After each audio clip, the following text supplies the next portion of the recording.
హైదరాబాద్ లో జరగబోయే మనీ మంత్ర money manifestation classes కి ఇప్పుడే కాల్ చేసి రిజిస్టర్ అవ్వండి.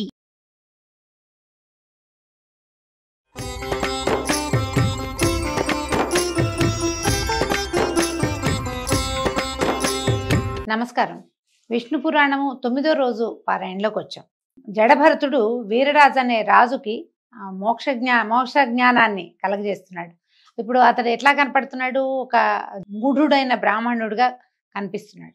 అలాంటి స్వరూపంలో ఉన్న భరతుడు రాజుకి ఏం చెప్పాడో చూద్దాం మనం.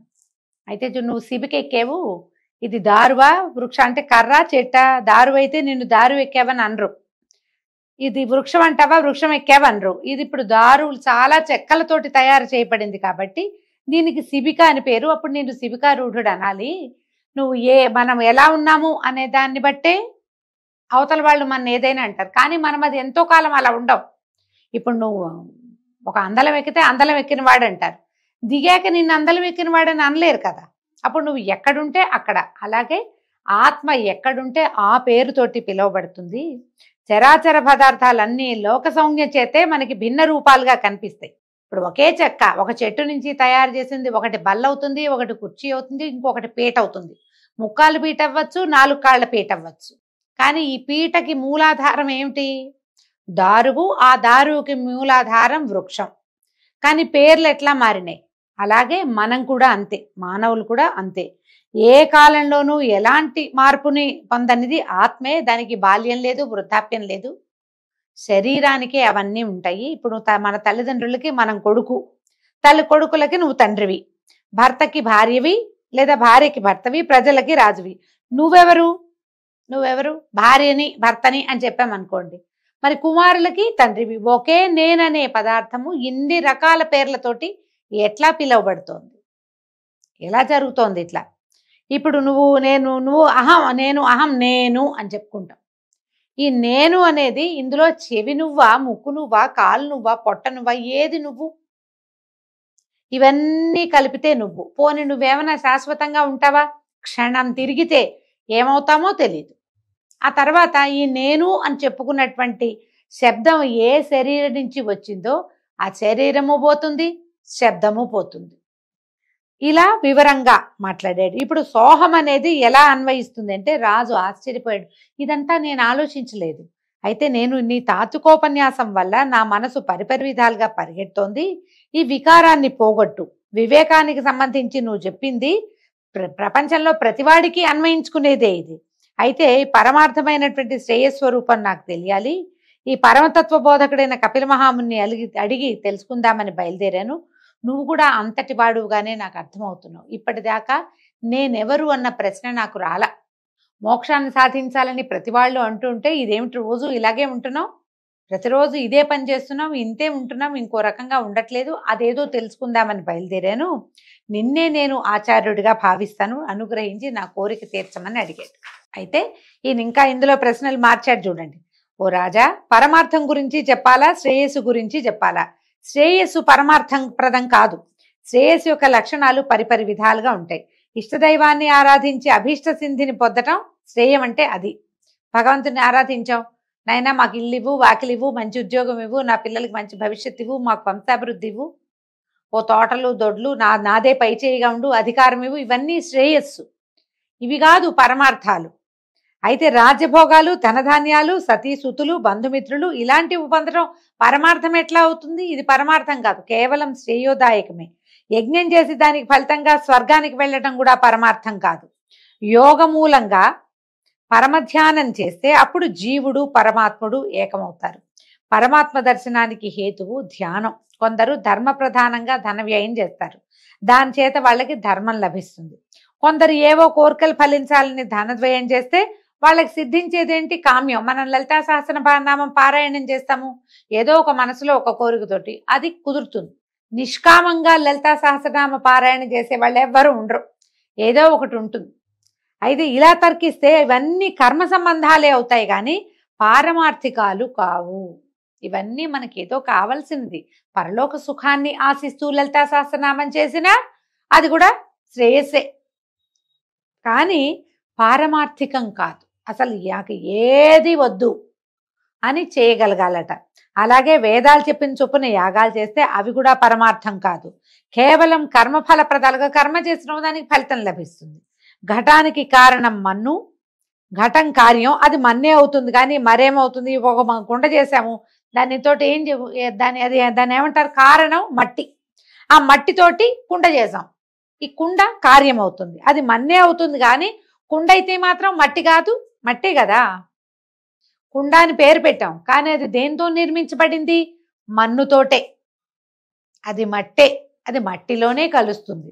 ఈ రీతిగా చేసే యజ్ఞాలు అంతరించేవే కానీ స్థిరాలు కావు. మరి వాటిని పరమార్థికాలుగా ఎలా నిర్ణయించగలుగుతాము? దేశకాలాలకు అధీనములై కర్మల వల్ల పట్టే ఫలితాలు నీటి బుడగల్లాగా అంతరించిపోతాయి, కానీ వాటిని పరమార్థ రూపంగా చెప్పలేము.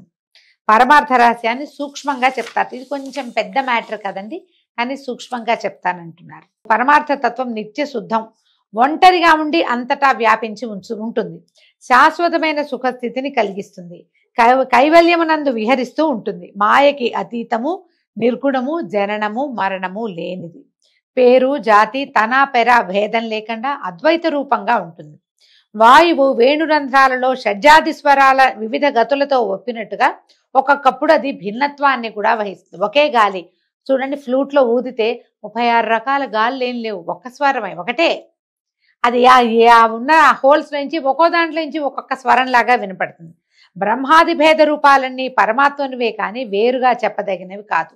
బాహ్య అభ్యంతర ప్రవృత్తుల వల్ల ఆ ఏక పదార్థానికి రూపభేదాలు కలుగుతాయి. ఇది పరతత్వము, ఏకరూపం. ఇదంతా విని ఆలోచిస్తున్నాడు ఆయన. ఇదో తెలిసినట్టే ఉంది, ఏమీ తెలియనట్టుగా కూడా ఉంది. అయితే అప్పుడు ఈయన చెప్పాడు, జడభర్తుడు ఒక ఇతిహాసాన్ని చెప్పాడట ఈ అద్వైత బోధకి. బ్రహ్మమానసపుత్రుడు రుభుడు అనే ఆయన, ఆ రుభుడు అనే మునిపుంగవుడు ఉండేవాడట. అతనికి పులస్త్యనందనుడు నిదాకుడు అనేవాడు శిష్యుడుగా ఉండేవాడు. వాడికి అద్వైత విషయం తప్ప సమస్త సుజ్ఞాన విషయాన్ని ఉపదేశించాడట ఈ రుభుడు అనే ఆయన. తదుపరి పౌలస్త్యుడు గురుశాసనాన్ని అనుసరించి, ఇది నా పులస్త్యుని యొక్క కుమారుడు, ఏం చేశాడట, గృహమేధ అయ్యాడు, వివాహం చేసుకుని గృహస్థ అయ్యాడు. నివాసం దేవికా మహానది తీరంలో ఉన్న వీరనగరానికి వెలుపల ఒక భార్యతో కలిసి ఒక ఉద్యానవనంలో నివసించేవాడు. కొంతకాలానికి ఈ రుభుడు ఏం చేశాడట, అద్వైతం గురించి బోధించడానికి శిష్యుడి దగ్గరకు వచ్చాడు. అదే సమయంలో ఈ నిదాకుడు విశ్వదేవం అనే హోమాన్ని నిర్వహించి వెలుపలకు వచ్చి చాలా కాలం అయ్యేందువల్ల గుర్తించలేకపోయి గురువు గారిని గుర్తుపట్టలేదట. అతిథి అనుకుని సాదరంగా ఆహ్వానించి అర్ఘ్యం పాద్యం ఇచ్చి, ఆయన వంట అయింది, అలసిపోయినట్టు కనిపిస్తున్నారు, భోజనం చేయొచ్చు అంటే అడిగాడు, భోజనం చేయండి అని అడిగేసరి కల్లా ఆ రుహుడు అన్నట, నేను నీచమైన పదార్థాలు తిన్ను, ఇప్పుడు సిద్ధంగా ఉన్న ఆహార పదార్థాలు ఏమిటో చెప్పు, మీ ఇంట్లో ఏముండారో చెప్పమన్నాడు. ఈయన కమ్మని వాసన కలిగిన పదార్థాలు, రస పదార్థాలు, దోశలు, మినపగార్లు, గోధుమ పిండి వంటలు ఉన్నాయని నిదాకుడు చెప్పేట. అప్పుడు ఈ రుహుడేమన్నాడు, నువ్వు చెప్పినవన్నీ నాకు ఇష్టం లేవు, మంచి మృష్టాన్నాలు లేకపోతే నేను ఆరగించను, ఇవన్నీ చప్పటివి, ఇవి నేను తిన్ను అంటే, సరే ఏమన్నాడు నిదాకుడు భార్యని పిలిచి, అబ్బాయి చూడు, ఈయనకి ఇష్టమయ్యేలాగా రుచికరమైన పదార్థాలు ఉండు, ఈ చప్పటివి కమ్మటివి కాకుండా అని చెప్పేసరికల్లా ఈవిడ ఏం చేసిందట, మళ్ళీ వంట చేసి భర్తకి ఆయనకి చక్కగా రుచికరమైన వంటని వడ్డించిందట. అప్పుడు ఈయన నిదాకుడు అడిగాడు, అయ్యా ఆహార పదార్థాలన్నీ నచ్చాయా, మీకు బడలికి తీరిందా, ఆకలి తీరిందా, మీరు ఎక్కడి నుంచి వచ్చారు, ఎక్కడికి వెళ్ళబోతున్నారు, మీ నివాసం ఎక్కడండి అన్నప్పుడు ఈయన రుభుడు చెప్పాడట గురువు చిరునవ్వుతో, భరించరాని ఆకలితో ఉన్నవాడికి ఆహారం తృప్తి కలిగిస్తుంది కదా, మనకు చచ్చేలా ఆకలిస్తుంది, అప్పుడు ఆహారం రుచి. ఆకలి లేని వాడికి ఆహారం ఏమిటి, తృప్తి ఏమిటి, నాకు ఆ రెండింటి సంబంధం ఎప్పుడూ లేదు. పృథివీ వలన కలిగిన ధాతు సమూహాన్ని, జలమును జఠరాగ్ని దహిస్తుంది. ఆకలి దాహం దేహధర్మాలు, ఆ వికారాలు నాకు ముందు ఎప్పుడూ లేవు, ఇప్పుడు లేవు, కనుక నాకు తృప్తి అనేది ఎప్పుడు తృప్తిగానే ఉంటాను నేను. దీనివల్ల పెరిగింది, దానివల్ల తగ్గింది ఏం ఉండదు. తుష్టి పుష్టి అనేవి చిత్తధర్మాలు, విశిష్ట చిత్తులైన వాళ్ళని అడుగు, వాటిని వివరించి చెప్తారు, అవి పరమాత్మకి ఉండవు, అంతా ఒకటే సారం, ఇది రుచి అరుచి అలాంటివి ఏమి ఉండవన్నాడు. ఇక నువ్వు నేను మిత్రుడు శత్రుడు అనే విచక్షణ లేక సర్వము అచ్యుత స్వరూపం అనేలాగా ప్రవర్తించు, ఐహిక వాంఛలకు మనసు ఇయ్యకు అని చెప్పగా నిదాకుడు అడిగాడట, అయ్యా నువ్వెవరు, నీ పేరేమిటని అడిగితే, ఓరి నేను నీ గురువుని, నిదాయమైన రుభుడని, ఆత్మతత్వాన్ని ఉపదేశించాను, సుఖివై ఉండు అని రుభుడు వెళ్ళిపోయాడు. ఆ విధంగా నిదాకుడు నిదానంగా గురువుగారు చెప్పిన విధంగా ప్రవర్తించి ముక్తుడయ్యాడట. అంటే ఏం చేశాడు? సర్వాంతర్యామి భగవంతుడు సర్వాంతర్యామిని గ్రహించి బంధువని శత్రువని లేక సమాన బుద్ధిగా ప్రవర్తించి ముక్తుడయ్యాట. అప్పుడు ఈయన చెప్తున్నాడు జడభరతుడు వీరరాజుకి, నువ్వు కూడా అలా ప్రవర్తించు అని జడభరతుడు చెప్పగా రాజు బ్రహ్మతత్వ జ్ఞాని అయి ప్రవర్తించి విష్ణు సాయుధ్యాన్ని పొందాడు. జడభరతుడు ఆ జన్మలోనే ఆత్మతత్వ జ్ఞాన బలంతో ముక్తి పొందాడు. ఈ జడభరతోపాఖ్యానం చదివినా విన్నా మోహభ్రాంతులకు చిక్కక ఆత్మజ్ఞానం కలిగి చరితార్థులవుతారు. ఇది విశేషమైన గాథండి, కొంచెం నిదానంగా వినవలసింది. ఇందులో కథ కంటే పరతత్వ జ్ఞాన బోధ ఎక్కువగా ఉంది. మనము శీతోష్ణాదులు అబ్బా చలిగా ఉందని వేడినీళ్ళ స్నానం, అబ్బా వేడిగా ఉందని చన్నీళ్ళ స్నానం చేస్తాం. రుచిగా లేదని పదార్థాలు వదిలేస్తాం. ఇందులో ఉప్పు ఎక్కువ, ఇందులో ఉప్పు తక్కువ, ఇలాంటి ఆలోచనలు చేస్తాం. అసలు రుచి అన్నది పాటించద్దు. స్వపరభేదం లేకుండా ఉండాలి. నేలైనా ఎక్కడైనా సరే ఒకటే రకంగా ప్రవర్తించగలిగితేనే మనకి ఆత్మతత్వాన్ని అర్థం చేసుకోగలుగుతాం. అది చెప్తున్నారు. ఇవి పెద్ద విషయం. ఇలా చెప్తున్నారు. మనం అలా ఎలా ఉంటామండి అనిపిస్తుంది వెంటనే. మనకి నోటికి చేదుగా అనిపిస్తే ఉమ్మేస్తాం, వెంటనే చిచ్చి అనుకుంటాం, వీళ్ళకి వంట రాదనుకుంటాం. ముందు విమర్శ మానేయాలి. అక్కడి నుంచి మెల్లిగా పరతత్వమో ఆత్మతత్వమో జ్ఞానమో ఏమిటో వస్తాయి. అవన్నీ రావాలంటే ముందు మనకు ఉండవలసింది ఏంటంటే సంయమనం కావాలి. దేనికి ఎక్కువగా స్పందించకూడదు, అక్కడ మొదలు పెట్టాలట. అయితే ఇంకేం చెప్పమంటావో అని పరాశరుడు అడిగేసరికల్లా మైత్రేయుడు ఇట్లా అన్నాడు. మన్వంతరాలు, మనుపుత్రులు, దేవతలు, సప్త ఋషులు, ఆ కాలాలలో ఇంద్రులు, వాటి చరిత్రలు చెప్పమని అడిగాడు.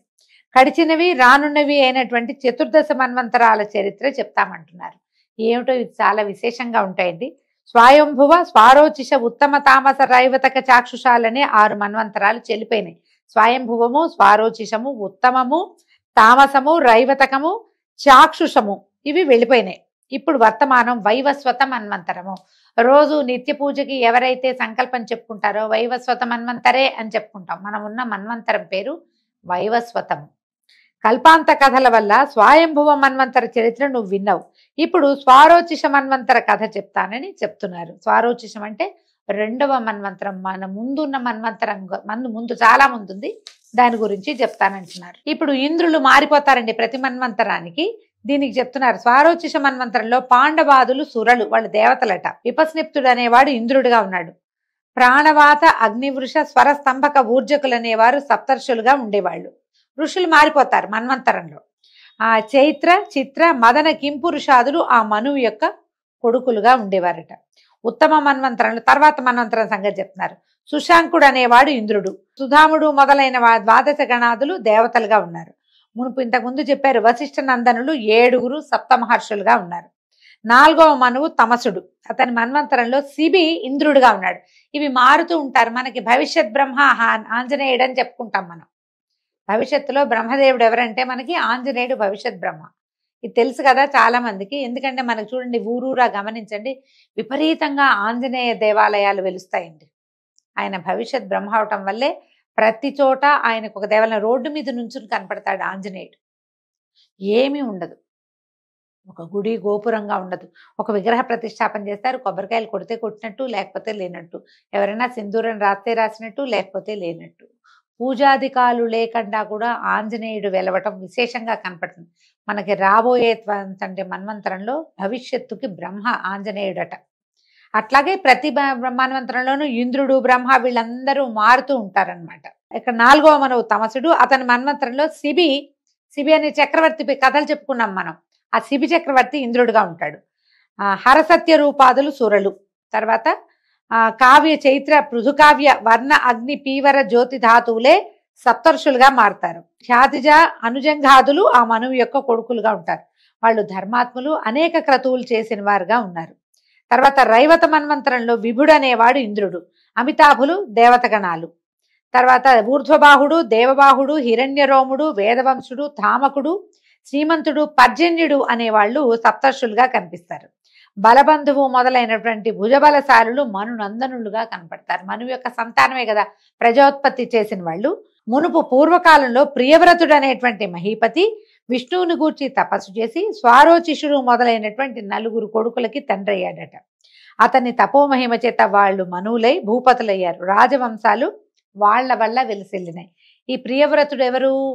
ఉత్తానపాదుడు ప్రియవ్రతుడు కథ చెప్పుకున్నాం. ఉత్తానపాదుడి కుమారుడు మన ధ్రువుడు కదా. ప్రియవ్రతుడు ఈ నలుగురు మనువులకి తండ్రిగా ఉన్నాడు. తర్వాత 6వదైన చాక్షుష మన్వంతరం నందు మనోజవుడు ఇంద్రుడిగా ఉన్నాడు. పృథుక రేఖాదులు దేవతలుగా ఉన్నారు. సుమేధాదులు సప్తఋషులు, పూర్వు మొదలైన వాళ్ళు ఈ మనువు యొక్క కుమారులుగా ఉన్నారట. ఇప్పుడు వర్తమాన మన్వంతరంలో ఇప్పుడు మనం దీంట్లో ఉన్నామో వైవస్వత మన్వంతరంలో ఎవరున్నారు? సూర్యనందనుడైన వైవస్వతుడు, వివస్వాన్ అని చెప్తారు సూర్యుడికి పేర్లు. ఆదిత్య హృదయంలో వస్తుంది కదా, ఖగ పూష గభస్తిమాన్ ఇలా వస్తుంది చూడండి, అందులో వివస్వాన్ అనే పేరుంది. అతని కుమారుడైన వాడే వైవస్వతుడు. అతడు రాజుగా ఉన్నాడు. పురంధరుడు ఇంద్రుడు, ఆదిత్యవసురుద్రాదులు దేవతలు, గౌతముడు, జమదగ్ని, కశ్యపుడు, అత్రి, భరద్వాజుడు, వశిష్ఠుడు, విశ్వామిత్రుడు అనేవాళ్ళు సప్తర్షులుగా ఉన్నారు. ఇక్ష్వాకువు, నాభాగుడు మొదలైనటువంటి 9 మంది మనువు యొక్క కుమారులు. వాళ్ళు వేర్వేరు వంశకర్తలై అశ్వమేధాది యజ్ఞాలు నిర్విఘ్నంగా చేసి సాటి లేని బలపరాక్రమాలతోటి సిరి సంపదలతోటి రాణించారు. ఇప్పుడు మనం సప్తర్షి మండలం, ఇప్పుడు వీళ్ళు కనపడతారనమాట మనకి. ఇంతకు ఆధారము అప్రమేయమైనటువంటి విష్ణు శక్తి అని గ్రహించు. ఈ జరిగే కథలన్నిటికీ ఆధారము అప్రమేయమైనటువంటిది, ఏ రకమైన ఎల్లలు లేనటువంటి విష్ణువే దీనికి ఆధారం. శ్రీహరి వంశాలు ఆయా మన్వంతరాలలో రూపాలు ధరించి సాత్విక గుణాలతోటి జగాలను రక్షిస్తూ ఉంటాయి. సురలు, సిద్ధులు, ఆద్యులు, చరాచర భూతాలు, ఖేచరులు, భూచరులు, జలచరాలు, వనచరాలు, మృగాలు, ఇలా జీవకోటి అంటే శ్రీ విష్ణుదేవుని విభూతిగా భావించు, సంభావించు అని చెప్పి అనాగత మన్వంతర విషయం గురించి చెప్పబోతున్నారనమాట. సూర్యుడు విశ్వకర్మ పుత్రికను సౌమ్యను పెండ్లాడి ఆమెతో వినోదించుతుండగా కొంతకాలానికి మనువు, యముడు అని 2 కొడుకులు, యమున అనేటువంటి కూతురు కలిగారు. తర్వాత సౌమ్యాదేవి, ఈ సౌమ్య అనే ఆవిడ సూర్యుని ప్రచండ కిరణాలకు ఓర్వలేక తన ఛాయతోటి ఒక యువతిని సృష్టించి పతి శుశ్రూషని జాగరూకతతోటి చేస్తూ ఉండు, నా పిల్లల్ని ఆప్యాయంగా పోషించమని అడవికి పోయి గుర్రంగా మారి తపస్సు చేస్తూ ఉంది. అప్పుడు ఛాయ సౌమ్యలాగానే పతిని సేవిస్తూ అలడిస్తూ ఉండగా ఆయన చాలా ప్రేమగా సౌమ్యగానే భావించి అనుకూలంగా ప్రవర్తిస్తూ ప్రేమాతిశయంతో ఉండేవాడు. కొంతకాలానికి ఛాయకి మనువు, శనైశ్వరుడు అనేటువంటి 2 కుమారులు, తపసి అనే కూతురు కూడా పుట్టారు. వీళ్ళు క్రమంగా పెరుగుతూ ఉండగా అయితే తపసిని తపతి అనే పేరుతోటి కూడా చెప్తారు. అయితే ఈ ఛాయ తన పిల్లల్ని చూస్తున్నట్టుగా తన పైనున్న 3 పెద్ద పిల్లల్ని చూడకపోవటం గమనించి ఒకనాడు కోపావిష్టుడైన ఈయన కేకలేశాడు. మనువు, తల్లివైన నువ్వు పిల్లలందరినీ సరిగా చూడక మా యందు పక్షపాతంతో ఉంటున్నావు, ఏమిటి బుద్ధి, నువ్వు ఎందుకు ఇట్లా ప్రవర్తిస్తున్నావని యముడు అంటే ఈ పెద్ద కుమారుల్లో ఒకడైనటువంటి యముడు ఛాయని అనరాని వినడాని పరుషవచనాలతో నొప్పిస్తే ఏం చేసిందట, తాళలేక నొప్పించి అన్నాడు. అనేసరికల్లా ఆవిడ కూడా కేకలేసరికల్లా యముడు తాళలేక తిట్లు భరించలేక ఛాయను ఒక తన్ను తన్నట. ఆ అవమానం భరించలేని ఛాయ నీ పాదాలు బరువైపోగాక అని శపించిందట. మర్నాడు సూర్యుడు వికృతంగా బరువుగా లావుగా వాచిపోయి ఉన్నటువంటి ఈ యముడి పాదాలు చూసి, ఏమిటా నాయన నీ పాదాలు ఇలా ఉన్నాయి అని సూర్యుడు ప్రశ్నిస్తే, నాయన నువ్వు కర్మసాక్షి అని అందరూ అంటారు, కానీ మన ఇంట్లో ఏం జరిగిందో నీకు నేను చెప్పాల్సి వస్తుంది, నువ్వు అడిగావు కాబట్టి నేను చెప్తున్నాను. అమ్మలాగానే ఉన్న ఈమె అన్నదమ్ములైన మమ్మల్ని సమదృష్టితో చూడకుండా వాళ్ళని వేరేగా మమ్మల్ని వేరేగా చూస్తుంటే నేను అడిగాను, నేను గట్టిగా ప్రశ్నించా, నేను దుర్భాషగానే అడిగా. ఆమె నన్ను నానా దుర్భాషలాడింది. నేను భరించలేక తన్నేను. ఆమె మా అమ్మలాగా కనపడుతోంది కానీ అమ్మలాంటి ప్రవర్తన ఈమెకు లేదు. ఈమె ఎవరో మాయలాడి తెలుసో తెలియకో కొడుకులు ఏమైనా ఉంటే తల్లి పిల్లల్ని ఓదారుస్తుంది, దగ్గరికి తీసుకుని సముదాయిస్తుంది, కానీ శపించదు. ఇది తల్లి గుణమేనా? నన్ను తన్నేనంది. నాకు ఈమె ఎందు తల్లి లాంటి భావన కలగటం లేదు. కాబట్టి నేను మనసాక్షిగా చెప్తాను, ఈమె తల్లి కాదు, నేను ఈమె కొడుకుని కాదు, చిత్తగించు, అంతా నీ ఇష్టం ఇంకా అని కోపంతో యముడు తండ్రికి చెప్పాడు. ఈమె తల్లిలాగా ప్రవర్తించట్లేదు. సూర్యుడు ఛాయాదేవిని అప్పుడు పరిశీలనగా చూసి, కాంత ఎవరు నువ్వు? యమునిపై అంత నిర్దయగా ప్రవర్తించావు, ఏ కన్న తల్లైనా ఇట్లా శపిస్తుందా? ఏం కారణం? నువ్వు మాయలాడివని అనుకోవాల్సి వస్తుంది, ఉన్నట్టు చెప్పు, ఏం జరిగిందో చెప్పంటే అప్పుడు ఛాయ ఇప్పుడు చెప్పిందనమాట. పద్మబాంధవ, నేను సౌమ్యని కాను, నా పేరు ఛాయ. ఆమె తన నీడని ఇలా నన్ను రూపసిగా చేసి ఇక్కడ నుంచోబెట్టింది. తన అడవికి వెళ్ళింది, తపస్సు చేసుకుంటానంది. అని చెప్పేసరికి ఛాయ మాటలు విన్నటువంటి సూర్యుడు ఆమెనేమిని అనలేక యముని పాదాలు యథాపూర్వంగా ఉండేటట్టుగా అనుగ్రహించాడు. ఛాయ వల్ల సౌమ్యాదేవి ఎక్కడుందో, అరణ్య నివాసం ఎక్కడ చేస్తుందో తెలుసుకుని అక్కడికి వెళ్ళి గుర్రంలాగా మారి ఆమెని మోహపెట్టి వినోదంగా ఉన్నాడు కొంతకాలం. అక్కడే ఉండగా ఏమట వీళ్ళిద్దరికీ ఈ గుర్రం రూపాలతో ఉన్నటువంటి సూర్యుడు సౌమ్యాదేవి దంపతులకి అశ్విని దేవతలు రేవంతుడు జన్మించారు. తర్వాత సూర్యుడు సౌమ్యతో నిజ రూపానికి మళ్ళీ వచ్చి తన ఇంటి దగ్గర ఇంటికి వచ్చేసాడు. ఇంతలో విశ్వకర్మ త్వష్ట వచ్చి సౌమ్య బాధ సూర్యుడికి చెప్పి ఒప్పించి అతని కిరణాలని హస్తయంత్రంతో సానపట్టాడట. 1000 కిరణాల్లో నుంచి 8వ వంతు సానపట్టేసరికల్లా ఒకంత వేడి తగ్గిందనమాట. ఆ వేడి తగ్గి సౌమ్య సుఖంగా ఉండేదట.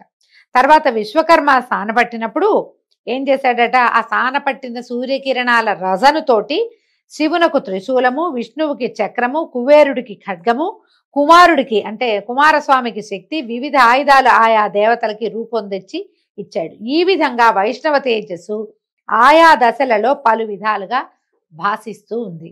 కొంతకాలానికి సూర్యుని వలన సౌమ్యకు ఒక కుమారుడు ఛాయాశక్తితో సహా కలిగాడట. అతని పేరు సావర్ణి. ఇతను అన్ని విధాలా తన అన్నలకు సాటి అయినటువంటి లోకపావన మూర్తిగా జన్మించాడు. అయితే ఈ సావర్ణి ఏం చేశాడట, తపశ్శక్తితో విష్ణువు అనుగ్రహం కోరి మనువు కావాలని తపస్సు చేయటం మొదలుపెట్టాడట.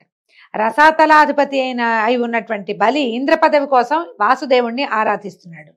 సుతపాది 20 గణాలు దేవగణాలు కావాలని తపస్సు చేస్తున్నారు. గాలవుడు, దీప్తిమంతుడు, పరశురాముడు, కృపాచార్యుడు, అశ్వత్థామ, కృష్ణద్వైపాయనుడు, ఋష్యశృంగుడు, సప్తమహర్షులు, నిర్మోహుడు, వీరబాహుడు మునగున్న వారు రాజులవుతారు. వాళ్ళు సావర్ణి కొడుకులు. ఇలాగా ఆ మన్వంతరం గడిచిన తర్వాత దక్ష సావర్ణి మన్వంతరం ప్రారంభం అవుతుంది. ఆ సావర్ణంలో మహావీరుడు అనేవాడు ఇంద్రుడు. ధార, మరీచి, సుధర్మ గర్భాదులు దేవగణాలుగా ఉంటారు. సవనుడు, భవ్యుడు, ధర్ముడు, ద్యుతిమంతుడు, దీప్తి, మేఘుడు, దీప్తకుడు, జ్యోతిష్మతి అనేవాళ్ళు సప్తర్షులుగా ఉంటారు. దివ్యకేతువు, మహాకేతువు మొదలైన ఆ మనువు కొడుకులు రాజులవుతారట. తదాదిగా బ్రహ్మసావర్ణి మంత్రం వస్తుంది. ఇంకా ఎన్ని మన్వంతరాలు మారతాయో చూడండి. దాని యందు శాంతి అనేవాడు ఇంద్రుడుగా, సుఖాత్ముడు, ధర్మాదులు 100 సురలుగా దేవులుగా ఉంటారట. సహ్యుడు, నాభాగుడు, సంతుక్తి, సత్యకేతువు మొదలుగా 7 ఋషులు, సుక్షేత్ర ప్రముఖులు, బ్రహ్మసావర్ణి కొడుకులు 10 మంది పరిపాలకులు అవుతారు. ప్రతి మన్వంతరంలోనూ ఇలా ఇంద్రుడు మారతాడు, మనువులు మారతారు, మను కుమారులు మారతారు, దేవతలు మారతారు, సప్తర్షులు మారుతూ ఉంటారు. తదాదిగా విష్ణు సావర్ణి మన్వంతరం, తర్వాత రుద్ర సావర్ణి మన్వంతరం వస్తుంది. ఈ విధంగా మనకి మన్వంతరాలు తిరుగుతుంటే మన్వంతరాలని బట్టి వీళ్ళందరూ మారటంతో మనం ఇప్పుడు వైవస్వత మన్వంతరే, కలియుగే ప్రథమపాది, జంబూద్వీపే భరతవర్షే భరతఖండే అని చెప్పుకుంటాం. మన తర్వాత మన్వంతరం వాళ్ళు మళ్ళా ఆ మన్వంతరంలో ఎవరెవరు ఉంటారో వాళ్ళని ఋషులుగా, వాళ్ళని బ్రహ్మగా భావించి పూజా విధానాన్ని, జీవన విధానాన్ని నడుపుతారు. వాళ్ళకి అవన్నీ తెలియచేయడానికి ఈ ఋషులే పూనుకుని, ఇప్పుడు మనం ఇది చదువుకుంటున్నాం కదా విష్ణు పురాణం. ఈ పురాణం ఎక్కడి నుంచి వచ్చింది? మన తాత ముత్తాతలు కల్పించింది కాదు. అంతకు ముందు ఋషి ప్రోక్తంగానే ఇవన్నీ బయటకు వచ్చినాయి. ఎవరైతే సప్తర్షులుగా ఉంటారో వాళ్ళల్లో ఒకరిద్దరు దేనికి పూనుకుని భూమి మీద జన్మించినటువంటి ప్రజాపతుల సంతానానికి జ్ఞానబోధ చేస్తారు, కర్మలన్నీ బోధిస్తారు, యజ్ఞయాగాదులు నియమనం చేస్తారు. ఈ యుగంలో ఎట్లా ప్రవర్తించాలో ఆ నియమాన్ని బోధిస్తారు. దాని ప్రకారంగా యుగ ధర్మాలు నడుస్తూ ఉంటాయి. దీంతో ఈరోజు పారాయణ పూర్తయిందండి. రేపు ఉదయం మళ్ళీ విష్ణు పురాణం తర్వాత భాగంలోకి వెళ్దాము. నమస్కారం.